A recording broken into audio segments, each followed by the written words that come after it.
Ang Kabataan Express ay hatid sa inyo ng UNICEF.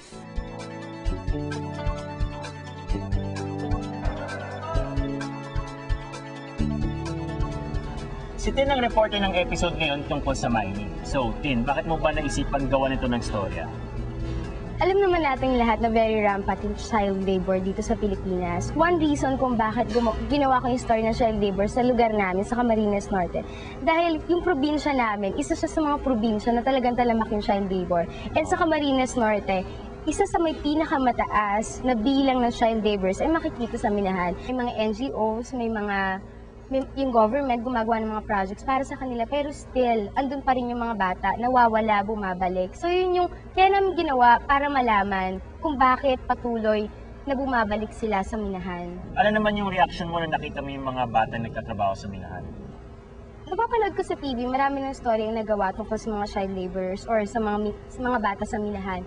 Pero yung mismong ikaw yung nakakita na lumulubog yung bata sa ilalim ng balon, na parang nakakatakot kasi hindi ko alam kung lalabas pa ba sila or lulutang pa ba uli sila. Bata pa sila hindi sila dapat pumapasa ng ganun. So, it affects me na hindi sila dapat nandun.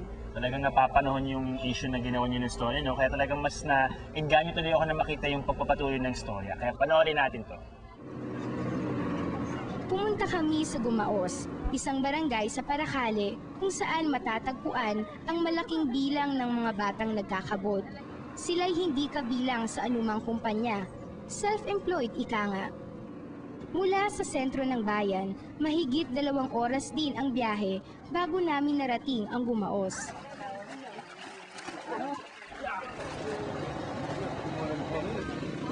Dito nakilala namin si Brian. 10 taong gulang pa lang raw siya ay nagkakabod na siya. Para kapira po.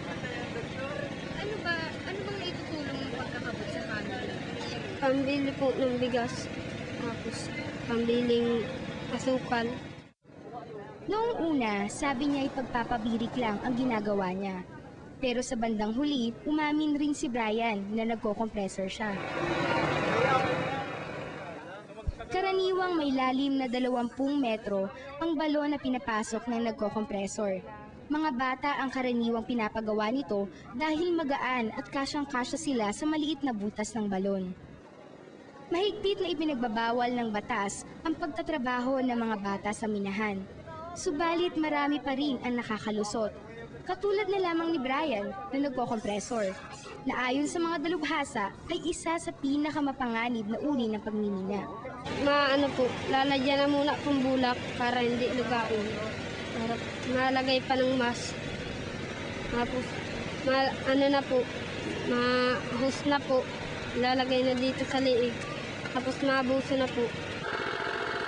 Karaniwan, 2 hanggang 3 oras ang itinatagal ng mga nagko-kompresor sa ilalim ng balon. Para makahinga, umaasa sila sa hanging dala ng maliit na hose mula sa compressor machine.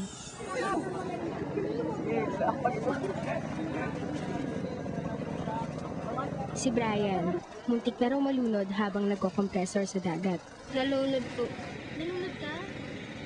Paano? Sa dagat. Sa dagat? Po. Ano meron doon sa dagat? May ipo-ipo po dun. Ipo-ipo. Nagbimina ka rin? Hindi nag-iisa ang mga batang ito sa pagtatrabaho. Madalas, kasama nila ang matatanda nilang kapamilya. Natutuwa rin naman ako at siyempre nakakatulong din sa akin. Bahala na lang kung talagang ng Panginoon, siguro naman, hindi naman madidisgrasya yun. Ito nga ang si Rani Lynn, nagsimula sa pagsama-sama lang sa kanyang ama sa Minahan. Pinama lang naman pak na tapos tinarampa ko magkapit. Marami pa kaming nakilalang tulad ni Rani Lynn. Si Samuel, maliban sa pagkakabod, ay pumapasok rin sa loob ng tunnel bilang errand boy. Siya ang inuutusan ng mga minerong nasa loob ng tunnel upang bumili ng mga pangangailangan nila sa labas. Gusto sana naming pasukin ang loob ng tunnel. Minalas na lang kami dahil nawalan ng kuryente. Pero kahit sa labas ng tunnel ay marami kaming nakuhang kwento mula sa mga batang nagkakabod. Si Erwin, dito na lumaki. Sanay na siya sa iba't ibang gawain. Mula sa pagmimina sa loob ng tunnel hanggang sa pagluluto ng ginto. Kasi po nag-aaral ako, wala po akong pambaon-baon kaya po pagkakatuwing Saturday at Sunday, dito pa ako nagkukuha ng pambaon ko po.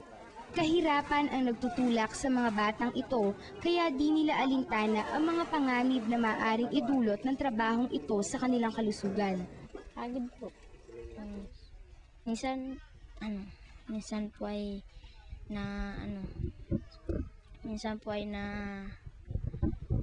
nasakit ang braso, nasakit po ang likod.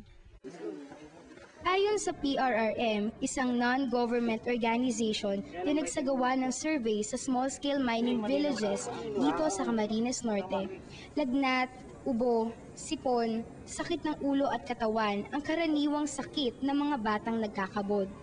Ito ay dahil sa mahabang oras ng trabaho, pagbabad sa tubig at pagbubuhat ng mabibigat na bagay. Hindi lang sila nalalapit sa iba't ibang uri ng aksidente. Nakalalangha pa ang mga batang ito ng mga nakalalasong kemikal tulad ng mercury na ginagamit sa pagpapabirik. Sa 3 oras na pagmimina, kikita sila ng humigit kumulang 600 piso. Depende sa dami ng gintong makukuha nila. Parang malaking halaga, pero paghahati-hatian pa ito ng grupo. Dahil ang kita ay ibinabatay sa natapos na gawain ng bawat isa, karaniwang maliit din ang nakukuhang parte ng mga bata. Kung ganito ng ganito, may magandang kinabukasan pa bang maaasahan ang mga batang nagkakabod?